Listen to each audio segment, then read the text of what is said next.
Indian രാഷ്ട്രീയം കൃത്യമായി വഴിപിരിയുകയാണ്.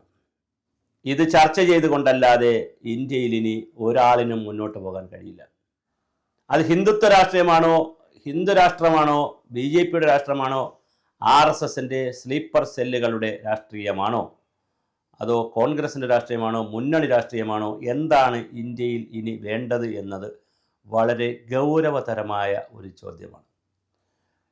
സ്വതന്ത്ര ഇന്ത്യയിൽ നെഹ്റുവിൻ്റെ കാലം മുതൽ രാജീവ് ഗാന്ധിയുടെ കാലം വരെ ഇന്ത്യൻ നാഷണൽ കോൺഗ്രസ്സിന് വലിയ അപ്രമാദിത്വമുണ്ടായിരുന്ന, പ്രത്യേകിച്ച് ഉത്തർപ്രദേശ് പോലുള്ള സംസ്ഥാനങ്ങൾ ഒന്നായി നിന്ന, ഇപ്പം പിന്നെ ഉത്തർപ്രദേശ്, ജാർഖണ്ഡ്, പിന്നെ അതുപോലെ ഛത്തീസ്ഗഡൊക്കെ ആയത് പിന്നെയാണ് ഒന്നിച്ച് നിന്ന ഉത്തർപ്രദേശ് 180 സീറ്റ് വരെ ഉള്ള ലോക്സഭാ സീറ്റ് വരെ ഉണ്ടായിരുന്നു. ഉത്തർപ്രദേശ് പിടിച്ചാൽ വേറെ ഏത് സ്റ്റേറ്റ് പിടിക്കുന്നതിനേക്കാൾ ഉത്തർപ്രദേശ് പിടിച്ചു കഴിഞ്ഞാൽ രാജ്യം ഭരിക്കാം എന്നാണ്. Uttar Pradesh is equal to Indraprastha.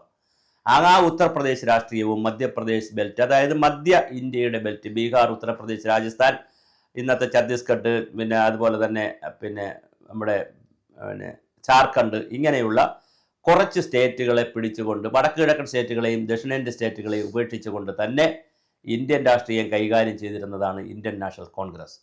അതിലൊരു ജാതി രാഷ്ട്രീയം ഉണ്ടായിരുന്നു, ഒരു മതരാഷ്ട്രീയം ഉണ്ടായിരുന്നു. വളരെ കൃത്യമായി മുസ്ലിങ്ങളെ കൂടെ നിർത്തുന്നതിൽ വിജയിച്ചിരുന്നു, ക്രിസ്ത്യാനികളെ കൂടെ നിർത്തുന്നതിൽ വിജയിച്ചിരുന്നു.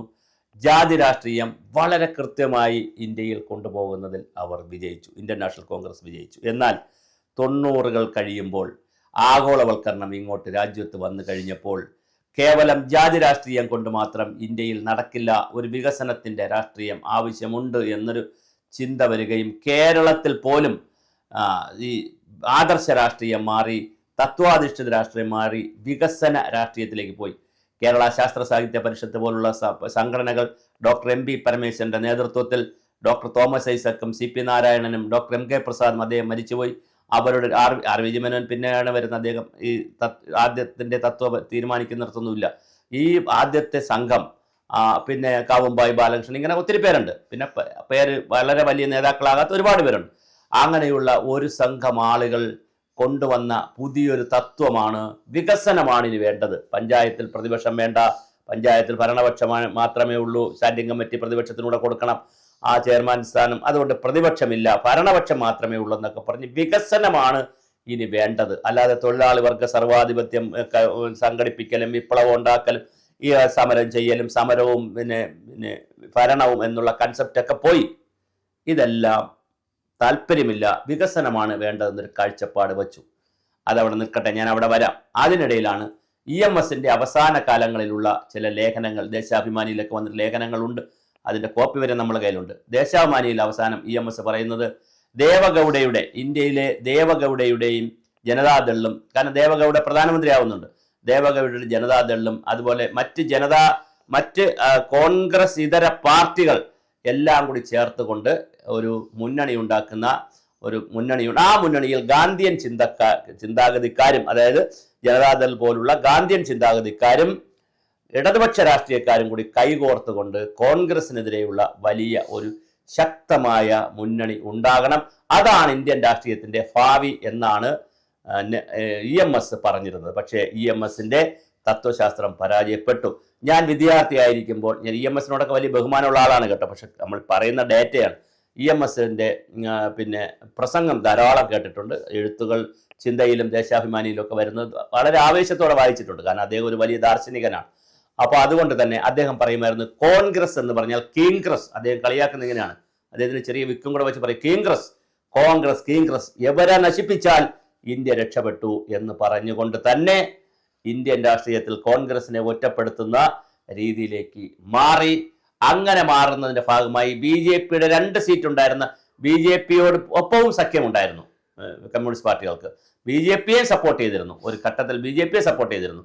അങ്ങനെ 2 സീറ്റിൽ നിന്ന് കോൺഗ്രസ് കളമൊഴിഞ്ഞ സ്ഥലത്ത് നിന്ന് ജനതാ പരിവാറുകളാകട്ടെ, ജനതാ പാർട്ടികളാകട്ടെ, ദേവഗൗഡയുടെ പാർട്ടിയാകട്ടെ, ജയപ്രകാശ് നാരായണന്റെ പാർട്ടിയാകട്ടെ, ജനതാ പാർട്ടികൾ, ബിജു ജനതാദളെന്നും പിന്നെ അതുപോലെ തന്നെ ലാലു പ്രസാദിന്റെ ജനതാദളെന്നും അതുപോലെ തന്നെ RJD എന്നും പിന്നെ ഡെമോക്രാറ്റിക് ജനതാദളെന്നും രാഷ്ട്രീയ ജനതാദളെന്നും ഒക്കെ പറഞ്ഞ് ജനതാദൾ പപ്പടം പോലെ അല്ലെങ്കിൽ അപ്പം പിച്ചെടുക്കുന്ന പോലെ പല കഷ്ണങ്ങളായി മാറി. കേരളത്തിൽ തന്നെ നോക്കൂ, എത്ര ജനതാദളാണുള്ളത്.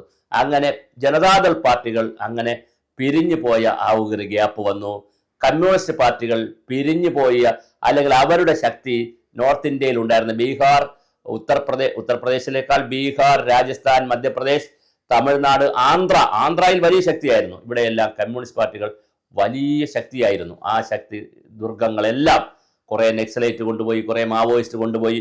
അവിടെ എല്ലാം നേതാക്കളെ വളർത്തിയെടുക്കാത്ത രീതി വന്നു, തത്വശാസ്ത്രമില്ലാത്ത രീതി വന്നു. ദേശീയതയെക്കുറിച്ച് കമ്മ്യൂണിസ്റ്റ് പാർട്ടികൾ ചിന്തിച്ചതേയില്ല. ഇന്ത്യയെ പോലുള്ളൊരു മതവിശ്വാസം ധാരാളം നിൽക്കുന്ന, ദൈവവിശ്വാസം നിൽക്കുന്ന സ്ഥലത്ത് അതിനെക്കുറിച്ചും ചിന്തിച്ചില്ല.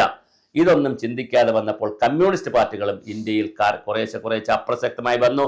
ബംഗാളിൽ ജ്യോതി ബസുവിന് ശേഷം വന്നിട്ടുള്ള ആളുകളുടെ വലിയ ടാറ്റ സമരവുമായി, സിന്ദൂർ സമരവുമായിട്ടൊക്കെ ബന്ധപ്പെടുത്തി വലിയ കലാപമുണ്ടായി. അവസാനം അതിൻ്റെ ഗോളടിച്ചത് മമതാ ബാനർജിയാണ് കൊണ്ടുപോയത്. നൃപൻ ചക്രവർത്തി, ഇന്ത്യയിലെ ഏറ്റവും ഡീസൻ്റ് ആയിട്ടുള്ള, അവസാന സൈക്കിളിൽ വരെ സഞ്ചരിക്കുന്ന വളരെ മാന്യനായിട്ടുള്ള കമ്മ്യൂണിസ്റ്റ് മുഖ്യമന്ത്രിയായ നൃപൻ ചക്രവർത്തിക്ക് ത്രിപുര കൊണ്ടുപോകാൻ പറ്റിയില്ല. അവിടെ അത് BJP കൊണ്ടുപോയി. അപ്പോൾ ഇന്ത്യയിലെ ഓരോ സ്റ്റേറ്റുകളിൽ നിന്ന് ഒരിക്കൽ നമ്മൾ പറയും സോവിയറ്റ് റഷ്യയിലേക്ക് നോക്കൂ, വിദേശത്ത് നോക്കുമ്പോൾ സോവിയറ്റ് റഷ്യ നോക്കൂ, ഇന്ത്യയിൽ ബംഗാളിലേക്ക് നോക്കൂ എന്നാണ് കമ്മ്യൂണിസ്റ്റുകാർ പഠിപ്പിച്ചത്. 35 വർഷമായി ബംഗാളിൽ കമ്മ്യൂണിസ്റ്റ് പാർട്ടി ഭരിച്ചു. പക്ഷേ അത് അവിടെ ഇപ്പോൾ പാർട്ടി ഓഫീസ് പോലും ഇല്ലാത്ത രീതിയിൽ അവിടെയുള്ള ഏരിയ സെക്രട്ടറിമാരും ജില്ലാ കമ്മിറ്റി അംഗങ്ങളും ഒക്കെ കേരളത്തിൽ വന്ന് ബെറോട്ട അടിക്കുന്ന, അല്ലെങ്കിൽ കേരളത്തിൽ വന്ന് ചെറിയ ജോലി ചെയ്യുന്ന രീതിയിലേക്കുള്ള വലിയ രീതിയിൽ പാർട്ടി അവിടെ നാമാവശേഷമായി ബംഗാളിൽ, ത്രിപുരയിൽ അങ്ങനെ. അപ്പോൾ കമ്മ്യൂണിസ്റ്റ് പാർട്ടികളുടെ പ്രശസ്തി അങ്ങനെ തന്നെ ഇന്ത്യയിൽ നഷ്ടപ്പെട്ടു. ഈ നഷ്ടപ്പെട്ട ഗ്യാപ്പുകളെല്ലാം മുതലാക്കിയത്, ഒരു വളരെ സൈലൻ്റായി നിന്ന് അത് മുതലാക്കിയത് BJP ആയിരുന്നു. അത് മനസ്സിലാക്കുന്നതിൽ ഇന്ത്യൻ രാഷ്ട്രീയം വിശകലനം ചെയ്ത EMS അടക്കമുള്ള ആളുകൾ പരാജയപ്പെട്ടു. EMS അവസാനം മരിക്കുന്നതിൻ്റെ, എനിക്ക് തോന്നുന്നു EMSൻ്റെ മരണം നടക്കുന്നത് വാജ്പേയി ഗവൺമെൻറ്, ആദ്യമായി BJPയുടെ വാജ്പേയി ഗവൺമെൻറ് വരുന്ന വാർത്ത വരുന്നത് അറിഞ്ഞും കൂടി കൊണ്ടാണ് EMS മരിക്കുന്നത്. അപ്പോൾ EMSന് മനസ്സിലായി, എൻ്റെ തത്വശാസ്ത്രത്തിന് ഇനി ഇന്ത്യയിൽ പ്രസക്തിയില്ല, അതും മരിച്ചു കഴിഞ്ഞു. കാര്യം ഇടതുപക്ഷ മതേതര ജനാധിപത്യ ശക്തികളെ ഒന്നിപ്പിച്ചുകൊണ്ട് കേരളത്തിൻ്റെ പരീക്ഷണം രാജ്യത്ത് നടപ്പിലാക്കിക്കൊണ്ട് ജനതാദൾ പരിവാർ ആളുകളെയും ഇടതുപക്ഷത്തെയും ഒന്നിച്ചു കൊണ്ടുള്ള വലിയൊരു പരീക്ഷണം ഇന്ത്യയിൽ ജയിക്കും, അവിടെ കോൺഗ്രസിനെ മാറ്റി നിർത്താം എന്ന് വിചാരിച്ചിടത്തു നിന്ന് ശരിക്കും കോൺഗ്രസിനെ മാറ്റി നിർത്താനും പറ്റി. കോൺഗ്രസ് അവരുടെ ആഭ്യന്തര കലാപം കൊണ്ടും ഗ്രൂപ്പുകൾ കൊണ്ടും അവർ കൊഴിഞ്ഞ് പല്ലുകൊഴിഞ്ഞ സിംഹമായി അവർ മാറി. ആ സമയത്ത് ഇപ്പുറത്താവട്ടെ ജനതാദൾ പരിവാറുകളിൽ വ്യാപകമായ ഗ്രൂപ്പും തമ്മിൽ തല്ലും ഗുസ്തിയും ഉണ്ടായി. അവരും വേറൊരു വഴിക്ക് പോയി. അവിടെ കമ്മ്യൂണിസ്റ്റ് പാർട്ടികൾക്ക് കയറാനും പറ്റിയില്ല. അവിടെ വലിയ ശൂന്യത വന്നു. ഒരു കാര്യം കൂടെ പറഞ്ഞ് അവസാനിപ്പിക്കാം. ആ ശൂന്യതയുടെ സമയത്താണ് മൻമോഹൻ സിംഗിന്റെ കാലത്തൊക്കെ വളരെ വലിയ തോതിൽ അഴിമതികൾ വന്നത്. നരസിംഹറാവുവിൻ്റെ അഴിമതി, രാജീവ് ഗാന്ധിയുടെ കാലം കഴിയുമ്പോൾ കോൺഗ്രസ് പിന്നെ അഴിമതിയുടെ കുംഭകോണങ്ങളിൽ ചെന്നപ്പെട്ടു. ശരിതെറ്റുകൾക്കപ്പുറം 2G സ്പെക്ട്രം തുടങ്ങിയിട്ടുള്ള 100,000 അഴിമതികളിൽ ചെന്നപ്പെട്ടു. ചിദംബരം അടക്കമുള്ള ആളുകളൊക്കെ ജയിലിൽ പോകുന്ന നിലയിലേക്കുള്ള വലിയ അഴിമതി ചെന്നപ്പെട്ടു. ഡൽഹിയിലൊക്കെ വിലക്കയറ്റം, റെയിൽവേയുടെ വില കൂട്ടൽ, അതുപോലെ തന്നെ റെയിൽവേ ഒന്നും ആർക്കും വേണ്ടാത്ത രീതിയിൽ അങ്ങ് മാറിക്കഴിഞ്ഞു. ഒരു ഇതുമില്ലാത്ത രീതിയിൽ റെയിൽവേ ഒക്കെ അങ്ങ് നഷ്ടത്തിലേക്ക് പോയി, അത് വിൽക്കുന്ന നിലയിലേക്ക് പോയി. വേറൊന്നും ചെയ്യാൻ പറ്റാത്ത രീതിയിൽ റെയിൽവേ മാറി. വൈദ്യുതി ചാർജ് കൂടുന്നു, വെള്ളത്തിന് ചാർജ് കൂടുന്നു.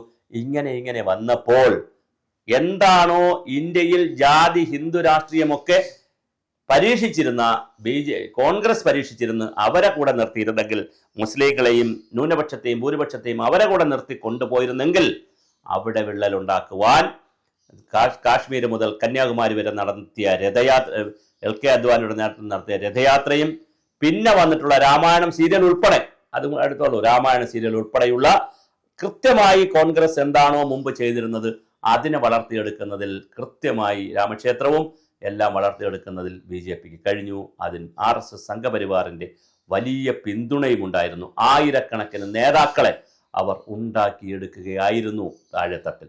ഈ സമയത്ത് കോൺഗ്രസിൽ നേതൃത്വ പാടവം ഉള്ളവരാരും കയറി വന്നില്ല, ഉള്ളവരെ കളയുകയും ചെയ്തു. അപ്പോൾ ഒരു വശത്ത് സംഘടന നശിക്കുന്നു, മറുവശത്ത് മറ്റൊരു സംഘടന കൃത്യമായി സൈലൻ്റായി കയറി വരുന്നു.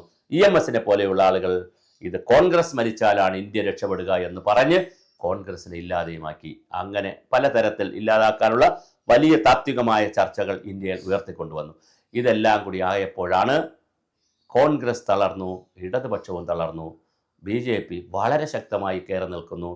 ഇനി അതിനെ തകർക്കുക മീൻസ് അതിൽ നിന്ന് മാറിയൊരു രാഷ്ട്രീയം വരണമെങ്കിൽ വലിയ ഗ്രഹപാഠം ഇടതുപക്ഷവും കോൺഗ്രസും ജനതാദൾ പരിവാർ സംഘടനകളും വലിയ ഗ്രഹപാഠം ചെയ്യേണ്ടതുണ്ട്.